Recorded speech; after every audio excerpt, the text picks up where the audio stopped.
오늘 수요예배에 나오신 여러분들을 예수님의 이름으로 축복하고 환영합니다.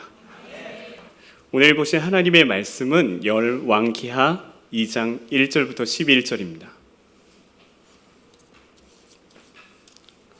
오늘 보실 하나님의 말씀은 열왕기하 2장 1절부터 11절입니다.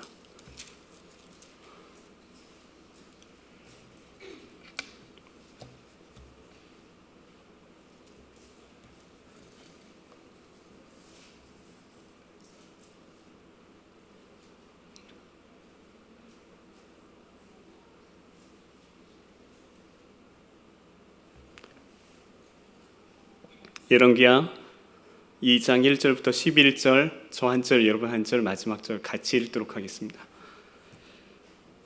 1절, 여호와께서 회오리 바람으로 엘리야를 하늘로 올리고자 하실 때에 엘리야가 엘리사와 더불어 길갈에서 나아가더니 엘리야가 엘리사에게 청하건대 너는 여기 머물라 여호와께서 나를 베델로 보내시느니라 하니 엘리사가 이르되 여호와께서 살아계심과 당신의 영혼이 살아있음을 두고 맹세하노니 내가 당신을 떠나지 아니하겠나이다 하는지라. 이에 두 사람이 베델로 내려가니 베델에 있는 선지자의 제자들이 엘리사에게로 나와 그에게 이르되 여호와께서 오늘 당신의 선생을 당신의 머리 위로 데려가실 줄을 아시나이까 하니 이르되 나도 또한 아노니 너희는 잠잠하라 하니라. 엘리야가 그에게 이르되 엘리사야 청하건대 너는 여기 머물라 여호와께서 나를 여리고로 보내시느니라. 엘리사가 이르되 여호와께서 살아계심과 당신의 영혼이 살아있음을 두고 맹세하노니 내가 당신을 떠나지 아니하겠나이다 하니라. 그들이 여리고에 이르매 여리고에 있는 선지자의 제자들이 엘리사에게 나와 이르되 여호와께서 오늘 당신의 선생을 당신의 머리 위로 데려가실 줄을 아시나이까 하니 엘리사가 이르되 나도 아노니 너희는 잠잠하라. 엘리야가 또 엘리사에게 이르되 청하건대 너는 여기 머물라 여호와께서 나를 요단으로 보내시느니라 하니 그가 이르되 여호와께서 살아계심과 당신의 영혼이 살아있음을 두고 맹세하노니 내가 당신을 떠나지 아니하겠나이다 하는지라. 이에 두 사람이 가니라. 선지자의 제자 50명이 가서 멀리 있어서 바라보매 그 두 사람이 요단가에 서 있더니 엘리야가 겉옷을 가지고 말아 물을 치매 물이 이리저리 갈라지고 두 사람이 마른 땅 위로 건너더라. 건너매 엘리야가 엘리사에게 이르되 나를 내게서 데려감을 당하기 전에 내가 내게 어떻게 할지를 구하라. 엘리사가 이르되 당신의 성령이 하시는 역사가 갑절이나 내게 있게 하소서 하는지라. 이르되 내가 어려운 일을 구하는도다. 그러나 나를 내게서 데려가시는 것을 내가 보면 그 일이 내게 이루어지려니와 그렇지 아니하면 이루어지지 아니하리라 하고. 다 같이 두 사람이 길을 가며 말하더니 불수레와 불말들이 두 사람을 갈라놓고 엘리야가 회오리 바람으로 하늘로 올라가더라. 아멘. 우리 잠시 기도드리겠습니다. 사랑의 하나님, 우리가 이 시간 하나님의 음성 듣기 원합니다. 하나님, 태초에 천지를 창조하신 그 말씀으로 지금 선포하여 주시사 세상을 창조하신 것처럼 우리를 새롭게 창조하여 주시옵소서. 우리가 하나님의 말씀 듣고 하나님의 말씀에 순종하게 하여 주시고 하나님의 말씀 깨닫고 순종하며 살아가는 복된 성도들 되게 하여 주시옵소서. 감사를 드리며 예수님의 이름으로 기도합니다. 아멘. 1973년 11월 한 청년이 친구와 함께 캘리포니아에 있는 리버사이드에서 자신의 대학교 강의를 땡땡이를 치고 빼먹고 샌프란시스코에 있는 W.A. 크리스 웰 목사님이 설교하시는 그곳으로 560km나 되는 그 먼 거리를 운전하고 한 친구를 데리고 그곳에 설교 말씀을 들으러 갑니다.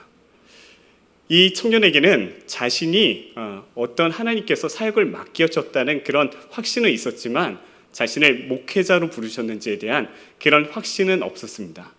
그래서 이 청년은 그 말씀을 듣는 가운데 하나님께서 그에게 개인적으로 말씀해 주셨고 하나님께서 그를 목회자로 부르셨음을 확신하게 됩니다. 이 청년은 자신의 친구와 함께 이 W.A. 크리스 웰 목사님에게 인사하기 위해 줄을 섰는데요. 이 W.A. 크리스 웰 목사님은 사실 그 당시에 침례교에서 가장 큰 달라스 제1침례교회를 담임하던 그런 목사님이었습니다. 이 목사님과 악수를 하기 위해 이렇게 줄을 섰는데 갑자기 그 크리스웰 목사님이 이 청년에게 이렇게 말씀하시는 겁니다. 청년, 지금 나는 하나님께서 자네를 위해 기도하라는, 머리에 손을 얹고 기도하라는 하나님의 인도하심을 느끼네 하고 그 목사님께서는 이 청년의 머리에 손을 얹으셨어요. 그리고 이렇게 기도하셨어요. 하나님, 이 청년에게 갑절의 영감이 있기를 원합니다. 하나님, 이 젊은 설교자에게 갑절의 영감이 있기를 원합니다. 그리고 달라스 제1침례교회 2배의 성장을 이 청년이 목회하는 교회에 주옵소서라고 그렇게 기도를 해주셨습니다. 그런데 바로 이 청년이 우리가 잘 알고 있는 목적이 이끄는 삶을 쓴 릭 워렌 목사님이셨고요. 그리고 이 청년은 이 설교 집회에 참여했을 때 자신의 목회자로서의 소명을 깨달았을 뿐만 아니라 그 목사님의 기도에 따라서 정말 2배나 더 큰 아주 넘치는 사역을 감당하게 됩니다. 사랑하는 여러분, 우리에게도 하나님의 뜻을 구하며 하나님의 은혜를 구하는 이런 열정이 필요하다는 것입니다. 저는 저와 여러분이 이렇게 하나님의 은혜를 사모하는 우리 모두가 되시길 예수님의 이름으로 축원합니다. 북이스라엘이 있던 그 당시에 아합과 이세벨이 통치하던 그 당시에 그 북이스라엘은 참으로 악한 시대였습니다. 왜냐하면 바알과 아세라 숭배가 판치던 시대였고 그 시대에는 정말로 사람들이 하나님을 알지 못하고 하나님의 말씀을 어기던 시대였습니다. 그 시대에 엘리야는 하나님의 말씀을 대언하였고 하나님의 사역을 잘 감당하였습니다. 그런데 이제는 하나님께서 그를 회오리 바람으로 하늘로 올리고자 하셨습니다. 하나님께서는 베델 그리고 여리고 그곳에 있는 제자들에게로 엘리야를 보내셨습니다. 그것은 제가 보기에는 하나님께서 마지막으로 엘리야를 하늘로 올려 보내시기 전에 그에게 그곳에 있는 제자들의 무리, 선지자 그 생도들의 무리에게 마지막 정리를 하고 그들을 돌보기 위함이었을 거라고 저는 그렇게 생각합니다. 길갈에서 베델로 갈 때에 엘리야는 엘리사에게 이렇게 말합니다. 엘리사야, 너는 여기에 머물러라. 하나님께서 나를 베델로 보내시느니라. 그때 엘리사는 이렇게 얘기합니다. 하나님께서 살아계심과 당신의 살아계심을 두고 맹세하노니 제가 당신을 결코 떠나지 않겠습니다. 그리고 그들은 길갈에서 떠나 베델로 갑니다. 베델로 갔었을 때 그곳에 있던 이 선지자의 생도들이 그에게 이렇게 얘기합니다. 엘리사에게 이렇게 얘기합니다. 당신의 선생님은 오늘 하나님께서 하늘로 올리고자 하신 것 당신도 압니까? 그때 엘리사는 나도 압니다. 조용히 하십시오. 나도 하나님께서 그렇게 하는 거 압니다. 조용히 해 주십시오 라고 그렇게 말을 하죠. 그리고 나서 하나님께서는 그 베델에서 다시 여리고로 엘리야를 불러내십니다. 그때 엘리야는 또 엘리사에게 이렇게 말합니다. 엘리사야, 너는 여기 머물러라. 엘리사야, 너 stay here. 너 여기 있어라. 이렇게 말씀하세요. 그때 엘리사는 또 이렇게 얘기해요. 하나님이 살아계심과 그리고 당신의 살아계심을 두고 맹세하노니 내가 결단코 당신을 떠나지 않겠습니다. 그리고 나서 그들은 다시 여리고로 가게 됩니다. 그리고 여리고로 가고 또한 요단으로 가게 돼요. 계속해서 반복하는데 그때마다 엘리사는 내가 하나님의 살아계심과 그리고 당신의 살아계심을 두고 맹세하노니 내가 당신을 결단코 떠나지 않겠다고 얘기합니다. 그것은 엘리사가 끝까지 자신의 스승을 따르겠다는 결심을 표현하는 것입니다. 사랑하는 여러분, 여러분들은 예수님을 끝까지 따르시겠습니까? 우리 신앙도 예수님을 따르는 신앙도 이와 같아야 됩니다. 끝까지 예수님을 붙드는 신앙, 이 신앙을 우리가 가지고 있어야 됩니다. 여러분은 하나님께 충성하시겠습니까? 예수님을 끝까지 따르시겠습니까? 예수님을 따르는 그 충성심이 여러분의 신앙은 어디까지입니까? 사람마다 충성의 정도가 틀려요. 사람마다 그 충성의 그런 정도가 틀리다는 거예요. 어떤 사람에게는 이런 얘기를 하시더라고요. 어떤 사람이 이런 얘기를 하시더라고요. 아부도요, 끝까지 하면요 충성이 되는데요, 충성도 하다가 말면 배반이 돼요. 아부도 끝까지 하면요, 끝까지 아부를 그 사람이 죽을 때까지 하면 이게 충성이 되는 거예요. 근데 충성도 하다가 멈추면 배반이 된다는 거죠. 여러분, 우리는 끝까지 주님 따르셔야 됩니다. 아멘. 엘리야가 엘리사에게 또한 이렇게 얘기합니다.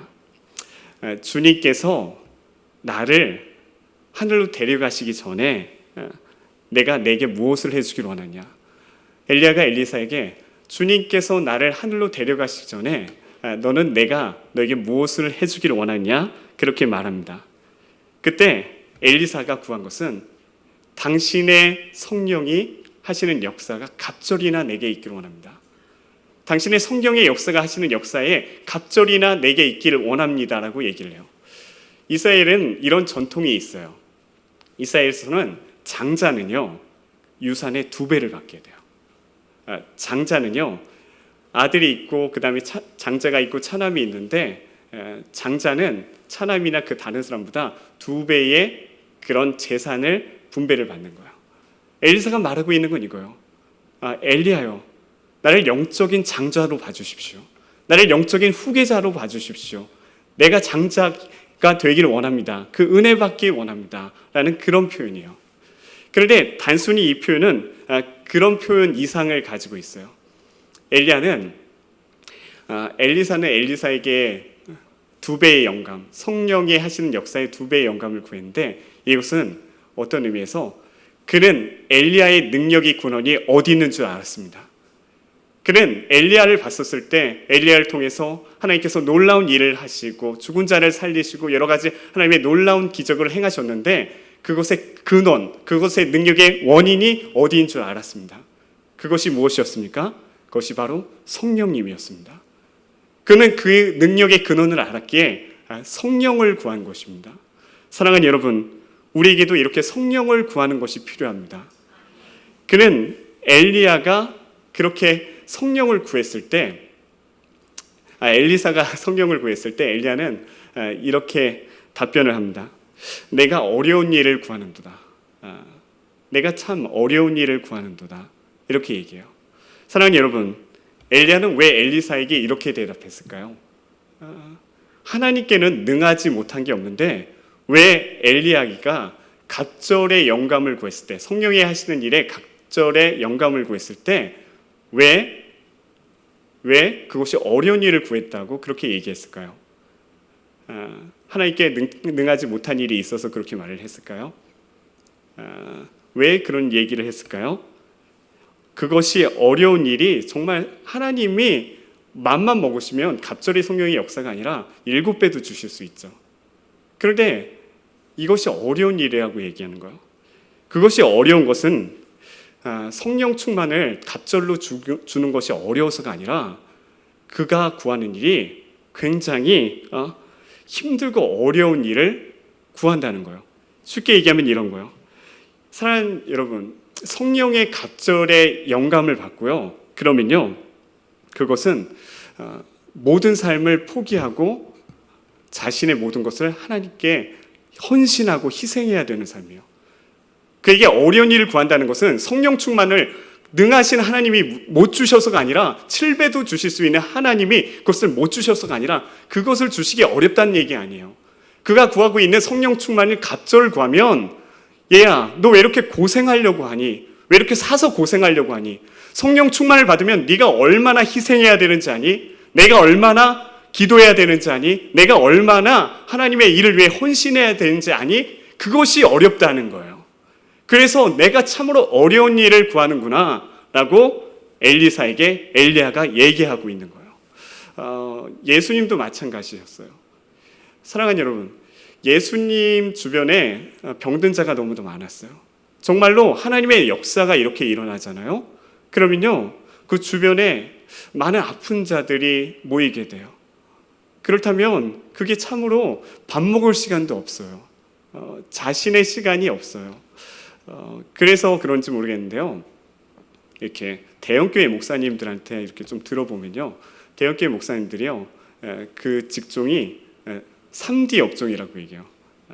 3D 업종, 그러니까 3D 업종이라고 그래요.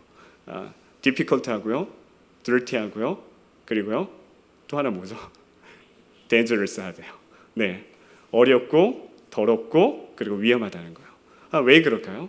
대형교회 목사님들을 보면 힘들지 않을 것 같은데, 좋을 것 같은데 왜 그럴까요? 그 사역을 감당하는 것 자체가 더욱더 기도해야 되는 일이에요. 더욱더 그 사역을 감당해야 되는 일 자체가 더욱더 희생해야 되는 일이에요. 우리 교회에서 가장 힘드신 분은 누구십니까? 담임 목사님이 가장 힘드세요. 담임 목사님이 가장 많은 책임을 담당하시고 가장 많이 희생하시고 헌신하시는 분이라는 것입니다. 정말로 우리가 성령의 역사를 구한다는 것은 하나님의 능력을 구한다는 것을 우리가 너무도 모르고 그것을 구할 때가 너무도 많이 있다는 것입니다. 성령의 역사를 구하는 것이 무엇입니까? 그것은 하나님의 영감을 구하고 성령의 역사를 구한다는 것은 하나님의 일을 하라고 구하는 거예요. 내가 내 목적을 위해서 내 영광 받으려고 하는 것이 아니라 하나님의 능력을 받고 하나님의 영감을 구하는 것 자체는 내가 하나님의 일을 감당하겠다고 하는 선포와 같아요. 내가 하나님의 일을 더 잘 감당하겠다는 것이 바로 하나님의 능력을 구하는 것이라는 것입니다. 그래서 디모데전서 3장 1절에도 사도 바울은 이렇게 말합니다. 제가 읽겠습니다. 미쁘다 이 말이여 곧 사람이 감독의 직분을 얻으려 함은 선한 일을 사모하는 것이라 함이로다. 다른 세 번역으로는 이렇게 나와 있어요. 어떤 사람이 감독의 직분을 맡고 싶어하면 그는 훌륭한 일을 바란다고 하겠습니다. 왜 그렇습니까? 감독의 직분을 받고 초대교회에 그렇게 감독의 직분을 받는 것은 핍박받는 일이었기 때문입니다. 감독의 직분을 받으면 희생해야 되고 헌신해야 되고 때로는 순교도 감당해야 되기 때문입니다. 그래서 우리 중국의 교회 같은 경우는 공산당들이 이제 지도자들을 그 교회 지하교회 그리고 가정교회 지도자들을 이렇게 지도자들을 데려가요. 감옥에 체포해요. 그런데 거기에 그럴 때마다 다른 지도자로 어떤 분들이 먼저 나셔서 이렇게 세워진다고 얘기해요. 그것이 무엇이에요? 죽는 자리예요. 그 자리는 지도자가 된다는 건 체포되는 자리예요. 그런데도 불구하고 지하교회 성도들, 중국의 그 지하교회 성도들은 계속해서 그 자기가 지도자의 위치에 내가 지도자라고 하면서 그 위치에 선다는 거예요. 그것이 바로 내가 죽겠다는 거예요. 내가 희생하겠다는 거예요. 엘리사의 이 말은 내가 당신의 성령의 역사의 갑절이나 있기를 원합니다. 이 말은 무엇입니까? 내가 더 헌신하길 원합니다. 내가 더 힘들고 어려운 길을 택하겠습니다. 라고 얘기하는 거예요. 그는 엘리야의 성령의 역사가 갑절이나 있기를 원했고 이것은 정말로 단순히 나를 인정해달라, 나를 영적 장자로 인정해달라 이것 이상의 자신이 이제부터는 하나님의 일에 더 헌신하겠습니다. 당신이 못 이루고 간 그 일을 내가 이루겠습니다. 내가 하나님의 나라를 위해 헌신하겠다는 것을 의미한다는 것입니다. 그가 또 그렇게 2배의 영감을 구하게 된 것은 또 한편으로는 이런 이유도 있습니다. 당신은 아직 아합은 죽었지만 그 아합의 가문이 서슬퍼렇게 그렇게 활동하던 시대였습니다. 그만큼 하나님의 능력이 그에게는 필요하던 시대였습니다. 당시 많은 사람들이 여전히 바알과 아세라를 섬겼고 그리고 그것이 너무도 만연했던 너무도 악한 시대였어요. 지금도 사랑하는 여러분, 이 시대는 너무도 악한 시대입니다. 너무도 많은 사람들이 동성애의 위험성을 모르고 동성연애를 그렇게 쉽게 받아들이는 경우가 있어요.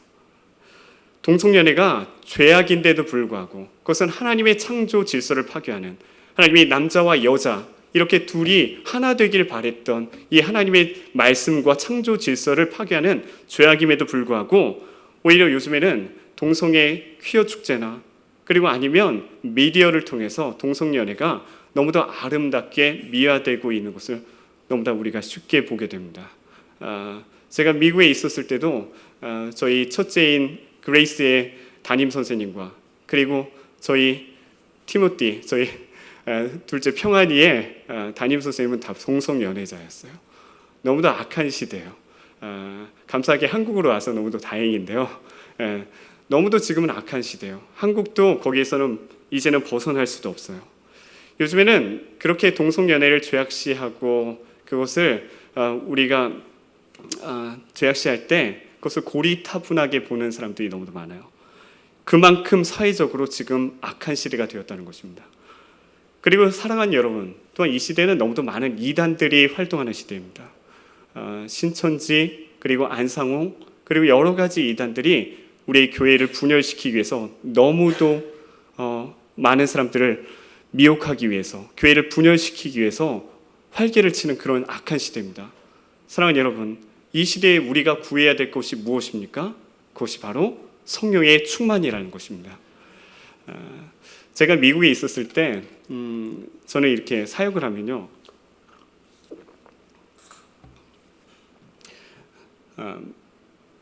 음향을 맡고 있는 목사님이 계셨어요. 근데 어느 날 갑자기 사라지시는 거예요. 그러면 제가 지금 이 본당이 한 3배 정도 되는 그 규모 때 미국에는 막 그렇게 셋업이 안 돼 있어서 다른 걸 빌려서 하는 거기 때문에 이렇게 음향 시설을 막 스피커도 막 다 날라서 이렇게 다 제가 그 설치를 해야 돼요. 근데 그 목사님이 사라지니까 누가 맡아야 돼요? 맡을 사람이 없잖아요. 그러면 제가 하는 일이 있어요. 제가 맡겠습니다 하고 제가 그걸 다 배워가지고 하나하나 해가지고 다 선을 연결시켜서 매주마다 그 스피커를 굉장히 큰 거를 들어놨다 나왔다 해가지고 다 설치를 해요. 또 갑자기 주보를 만들고 있었는데 주보를 만드는데 그 당시에 이제 홍익대 미대 출신의 어떤 분이 일러스트레이터로 이제 주보를 만드시는 거예요. 근데 갑자기 사라지셨어요. 그러면 누가 그걸 맡습니까? 그러면 제가 딱 가서 제가 맡겠습니다 하고 막 책을 사서 보고 그냥 그걸 이렇게 해요. 근데 그게 제 사역에서는 발전이 있었던 것 같아요. 그렇게 제가 그 일을 감당하겠습니다, 제가 그 일 맡겠습니다 이렇게 했었을 때 그 일을 하나님이 더 배우게 해주시고 더 감당할 수 있는 능력까지도 주셨다는 것입니다. 또한 갑자기 사역을 하고 있는데 담임 목사님이 그만두시겠대요. 힘들잖아요. 그러니까 어떻게 해야 돼요? 그래서 성도님들 모아서 우리 같이 해야 되겠다 하면서 이렇게 하고 있는데 제 힘으로 감당할 수 없어서 그때부터 금식을 시작했어요. 매주 이제 하루나 이틀 정도를 이렇게 금식을 하는데 그게 2년을 갔어요. 그런데 그 2년 동안 이렇게 매주 금식하면서 하루나 이틀을 이렇게 금식하면서 제가 옛날에 얼굴이 이렇게 마르지 않았거든요. 근데 지금 많이 말랐는데 정말 그때 2년 동안 금식을 이렇게 하고 나서 하나님의 더 큰 은혜를 경험하게 된 것 같아요. 하나님의 놀라신 은혜를 경험하게 되고 하나님과 더욱더 깊어지는 기간이었다는 것입니다. 사랑하는 여러분, 이 시대에 그리스도인으로서 우리가 무엇을 구해야 되겠습니까? 어떻게 살아야 되겠습니까? 하나님의 자녀로서 거룩한 백성으로 우리는 이 악한 시대에 어떻게 살아갈 수 있을까요? 그러므로 우리가 성령 충만을 구해야 됩니다. 여러분 믿으십니까? 우리가 성령 충만을 구해야 되는 이유는 이 악한 시대에 성령의 능력이 아니면 이겨나갈 수 없다는 것입니다. 사랑하는 여러분, 우리가 하나님의 자녀로서 세상을 이기기 위해 우리는 성령 충만해야 되는 것입니다. 아멘. 우리가 하나님의 거룩한 일을 감당하기 위해 우리는 성령 충만해야 되는 것입니다. 그러므로 하나님의 능력을 구한다는 것은 더 힘들고 더 어려운 길을 가는 것입니다.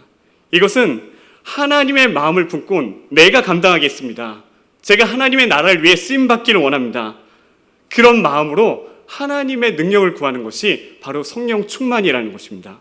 그러므로 우리에게는 이 엘리야처럼 성령 충만을 구하는 이런 마음이 필요합니다. 사랑하는 여러분, 지금 우리 성령 충만을 구하십시다. 그러므로 우리가 이 시대에 맡겨진 영혼 구원의 사명, 우리 교회 안에 맡겨진 사명, 우리가 세상에서 빛과 소금으로서 세상을 변화시키기 위해 감당할 그 사명을 감당하기 위해서 우리가 성령 충만을 구하는 우리 모두가 되시길 예수님의 이름으로 축복합니다. 잠깐 찬양하고 우리 기도하는 시간을 잠깐 갖도록 하겠습니다.